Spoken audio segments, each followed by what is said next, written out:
Yeah. Hey, yeah. hey, chat. Why am I not seeing anybody changing their name to me in the chat while I'm on here? Huh? I want to see some of that. I want to see some of that.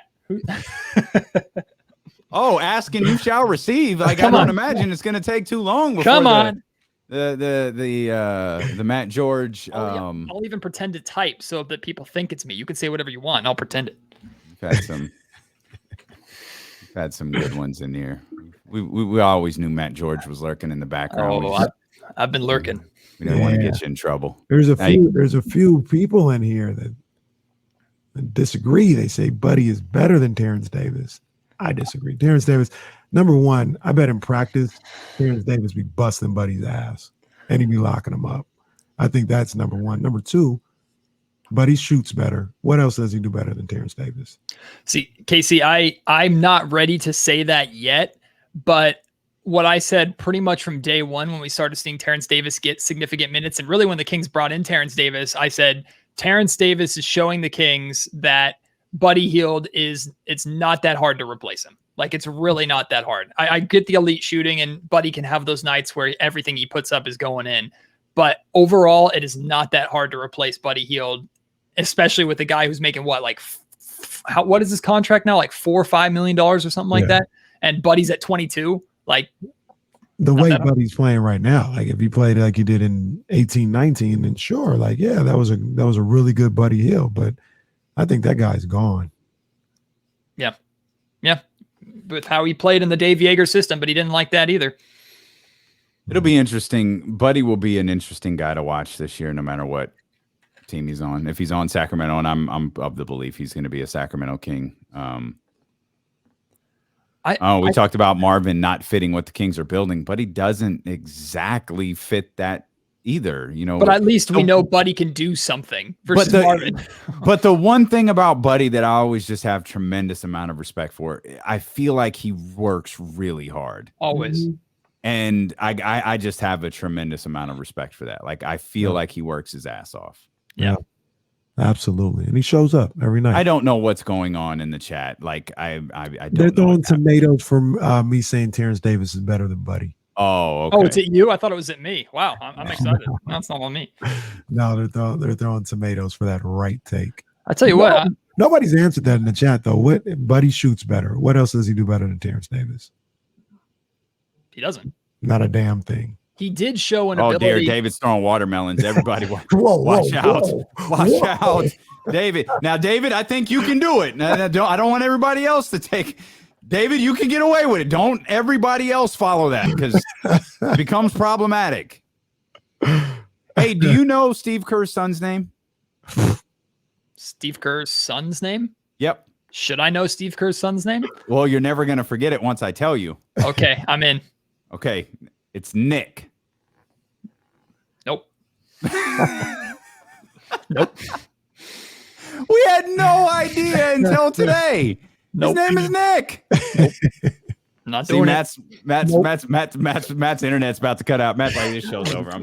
One of my favorite moments when D'Lo and I worked together at the very beginning, when he wasn't trying to kill me, was we were sitting in a room. It was like a pre-game or a pre-show meeting or whatever, and we were listening to Kendrick Lamar, and I somewhat knew the lyrics, and so I'm just talking along to the lyrics, definitely not rapping, but trying my best. And one of those words comes up, and I stop, and D'Lo goes just right at me, like, "Go ahead, go." And Ken Rudolph is in the room with me. I'm like, "Oh yeah, oh yeah." We were both just waiting to see, is he going to do it? I did the same thing too when Lupe Fiasco performed at halftime at a Kings game a couple seasons ago. I love Lupe Fiasco. Like "Show Goes On" is one of my favorite songs by him, and I know every word of that song. I love that song. And I was sitting next to Rasan from the Kings, and I'm doing my best to rap along to the song. And Lupe, I don't think centered himself that night. He didn't. He just went straight on through. And I could see Rasan looking a little bit over at me to see how far I was going to go. But I stopped myself. That's good stuff. DeAndre Jordan's signing with the Lakers. Oh, crap. Not a surprise. Oh, there he goes. Matt George, MJG. That's a great picture. That's a bad name though. I don't like the name. The name is weak. I don't like the name. Young Mayo. MJG. Do you watch AEW? I don't watch it enough, and Verlad yells at me for not. But I will be watching for CM Punk, and I will be and I will be as soon as we get off here. I got a Relive podcast to listen to. Oh, there you go. Okay. So I got something to listen to, but I mean, I didn't honestly, I don't follow close enough, so I didn't know that Brian was potentially going to be on. So now I'm extra motivated to watch. But the pop for CM Punk, like it's been a while. I think the last pop that gave me those big of chills was when Ziggler cashed in on Alberto Del Rio the night after WrestleMania. Yeah. Like that was like the last time I got chills. Maybe it was. I got chills also when the Rock pop when he came back to host WrestleMania. Sure. So I don't know if that was sooner or later, but that was Valentine's Day. I can't remember the year, but I remember it was Valentine's Day. But that CM Punk pop was so great. I'm getting chills just thinking about it. Like that pop. I wish I could have been there, man. So that was amazing. Let me ask you. It was an all-time pop. Don't get me twisted. Do you think it's the same in Houston, Texas? No, it had. It would have been huge in Houston. It would have been pretty big. It would have been huge, but no, that. I don't know. Chicago. Yeah. No, that like Chicago's such a unique place. Obviously, for Punk, it has importance. But you go back to the big Jericho debut. Jericho's debut in 1999 wouldn't have been the same if it wasn't in Chicago. And Jericho has no ties to Chicago. Right. It's the fans there. Chicago's been doing that for every single time WWE goes to Chicago for the last, how long has Punk been gone? 7 years? 7 years. Every single time you'd hear him like take over the show chants to where I think like 3 years ago or something like that, Stephanie McMahon was doing a promo like at the beginning of the show and they just drowned her out. But she did have a nice bar that was right after he had fought in the UFC. And she made some kind of line like your chance lasted longer than Punk did in the Octagon or something like that. It was a really good line. Yeah. But I remember the first time they went back to Chicago after Punk left, I thought they did a great job. They knew the crowd was going to go nuts. So they played his music and sent Paul Heyman out there.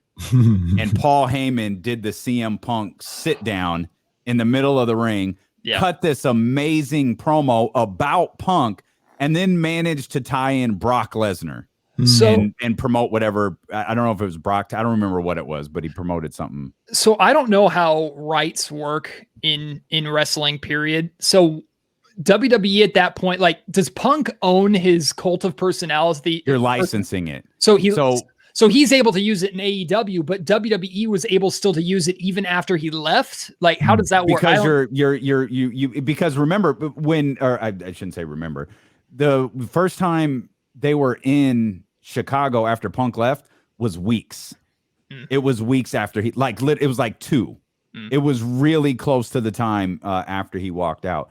So whatever rights fees they had for Cult of Personality, they still had them. Yeah, it was still. I don't know that they could drop it today. Yeah, but I'm sure Punk went to them and said, "You got to pay Living Color because that will get the reaction." Because what was the deal with that's what it was. They owned Razor Ramon, so he couldn't go to WCW as Razor Ramon. The character they owned, right? Right. They never when Punk came in, they never changed his name. Right. He was CM Punk before, but is that why? Like, does WWE own? I don't know what the song is. The Walls of Jericho, Break the Walls Down, like that entrance. Yep. I love Judas in My Mind. I think is what it's called. I love that way better than Break the Walls Down. But I wonder why like Jericho never brought that with him. That's Not that their he has music. to, but that's WWE's music. Yeah. So WWE, like, there will never be, since probably Nakamura, maybe Samoa Joe is the last one. I don't think there'll be another guy brought in who keeps their name, keeps their name in their music. I mean, music, they'll always make their own music, but I don't think there'll ever be a guy who's brought in and will keep their name. They did that Nakamura music, or he came in with that? No, they did that. They did that. Yeah, they did that, which is kind of it's a variation of what he had in. Gotcha. Do you know what Shinsuke? Do you know where all of his mannerisms come from? No. We build them around the house all the time when the music plays. I if always you think about very Go Johnny ahead, Depp, very Johnny Depp. Like I always thought it was when I first saw him, I was like, I thought he was doing because he had like the red coat on.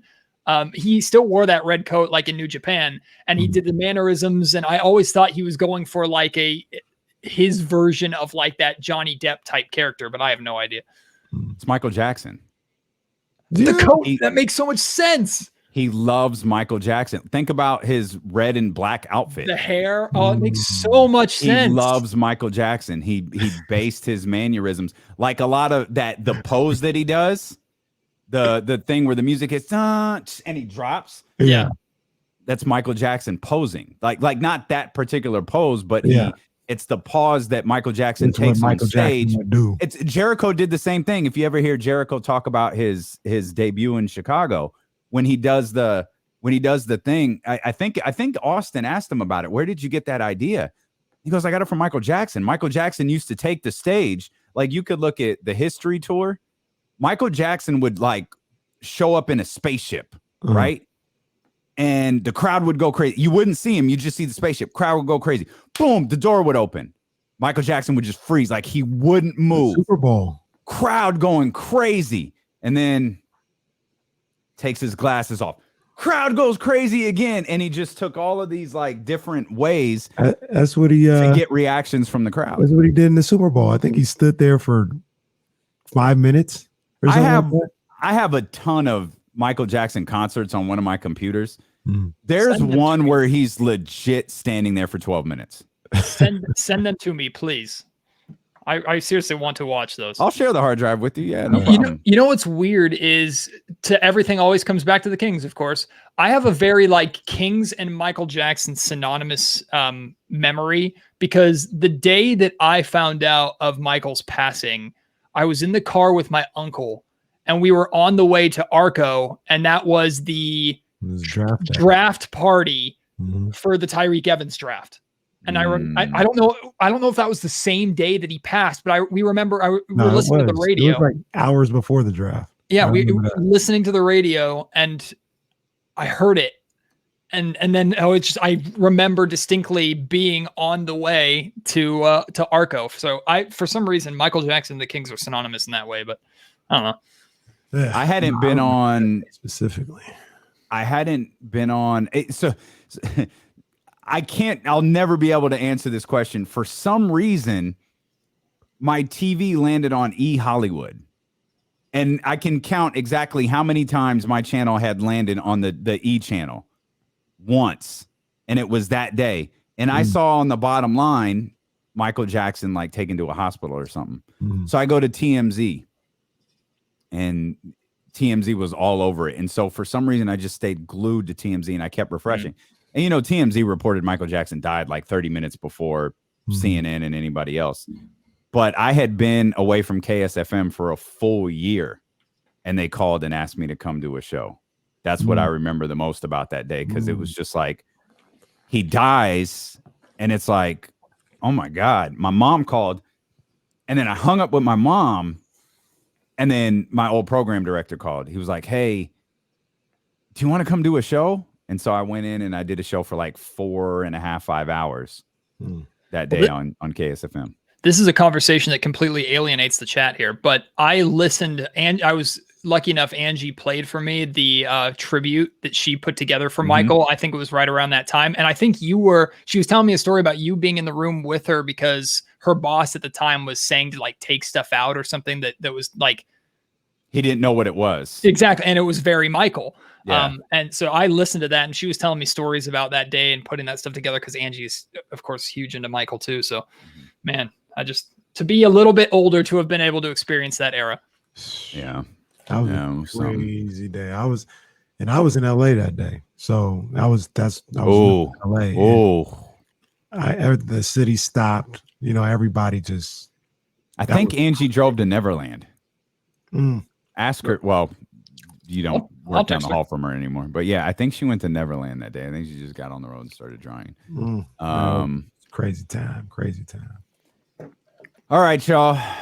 This was fun. This was a fun Friday. It was a fun Friday. And we knew it had to be because Kenny and I were going to be before the show. Kenny, Jesse, and I were meeting before the show. Like, fellas, let's have some fun today because last Friday like this for a while though. Yeah, for real. We got gambling. We got a bunch of stuff going on, man. It's football. It's our first official football Friday next week. Yeah. Oh, and yeah. You're being Friday. You're being summoned, bro. You might want to peep the screen. You got it's food time. I gotta eat. Not according to the boss. And it is 4:10 right now. Is it peak time? It is peak time. Energy Upgrade California tells you wait till after 9 to use a whole lot of energy. From 4 to 9, conserve as much energy as you possibly can. It's 4 right now. Nothing I can do about that. I'm gonna have to wait till after 9 o'clock because I love California and I want to keep it golden. Y'all want to meet the little one really quick? Yeah. I'll be right back. Yeah, the debut of I forgot the baby's name. I feel like it's Arthur. And as I open up the season here, one of my top 3 bets was Carolina -5 over Virginia Tech. It's 14-0 Virginia Tech in the second quarter right now. KC needs that 4x4. I think I'm gonna just make a sandwich. I eat a lot of peanut butter and jelly sandwiches after the show. What time do you eat dinner? Do you guys eat dinner late? Yeah, it just kind of depends. Oh, look at that. Looks just like you. What's up, man? Hey, what up, baby? What? You said what's up, man? How you doing, buddy? What's up, man? Hi. How you doing? Hi. Look, Matt George, just got a little baby boy. Look, you see it? Yeah. Hey, buddy. Mr. George. Hi. Oh, Sonic shirt. My guy. Them babies are tiny. Goodness gracious. He was born 6 pounds, 10 Man, ounces. I gotta be up here chilling.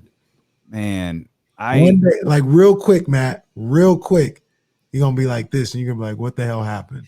Oh, I feel like I just brought him home from the hospital. It was the quickest first week ever, but I go back to work next week and I'm dreading it. I'm scared. I gotta be honest, man, because I'm never gonna be a dad. That's terrifying. Just you're in charge of a baby so small, like that is frightening, dude. And it's me. Oh my God, that's scary. It's me. Like I'm in charge of this. That's what I'm talking about. Matt is in charge of that child. No, I'm kidding. No, just the responsibility of being a dad. Oh my God, man, that's so scary. It is, but Matt probably feels this way too. Once he gets here, what you gonna do? You're here. Figure it out. It's scary. It was scary until I knew it was happening, because at that point it's almost like, all right, it's go time. Like we're not talking about it anymore. It's go time. Like you got to show up. You got to play. You're in the game now, type thing. Hey. So, it's a good question, Jazz. Sure. We're really. So we got to show all the girls. They be looking at Damian crazy at about 4:15. Like I got on the radio. Yeah, I can hear them. I can hear them run up now because the floor is a little bit different than it used to be. Can you guys come say hi? Can you come over here? Try not to. Can up. Say hi. Okay. All right. Thank you, baby. Okay. Aww. I knew you were gonna do that. Somebody had that still shot away. I think it was Sprout was looking at you like, bruh. There it is. Okay. All right. We had to show the babies. Everybody's showing their babies, and you're my babies. You're what I got. You're my babies. You're my best friends. Okay, Daddy will be right down. I wish y'all could see the look that they're giving me right now. Somebody had that screenshot of when I think it was Sprout was looking at you like standing behind me. Yeah, it was 4:15. She's like, bruh, they can't stand behind me anymore. She's like, bruh. Hey, I meant to say it on the air too, and I forgot. That McQueen was really good. Wasn't it? It was really good. Like it was the first drink my wife had after once the pregnancy was over and she could finally have a drink. And she tried it. She liked it too, but it was really good. Man, I might have some McQueen tonight. Yeah, I'm definitely pouring one. Apparently, I got to warm up on my pool table because someone's coming to take my money. So yeah, some bullies coming. Yeah, I gotta get working on that. But yeah, I'm gonna have me a little drink too for sure. I'm glad you liked it though. Like we were never gin drinkers, and they were like, hey, can you we got this we got this company that wants to get on board. And I was like, we got to try it. And it was like, oh, Okay. I still haven't had the blue. I can't find it. Like I haven't found it, but I have now had the gin, the McQueen Violet Fog gin, and I have had the rosé. So Okay. those are the two that I've had so far. I'll save you a blue. Okay. I'll save you a blue. Yeah, we'll take care of you. When Black Bottles 916 reemerges, we'll get a re-up and get y'all set up. Thank y'all so much for having me again, man. Anytime you guys need me, I'm here. So yeah, we'll work out something for the season, man. So we can have you on. We want to get something consistent, man. Yeah, locked on is important, man. Can set their clocks too. I got to get you both back on the pod soon too. So okay, we'll go take care of the baby. Come on, go buddy. Get some food. Everybody else have a great weekend. We'll see y'all next week. Holla.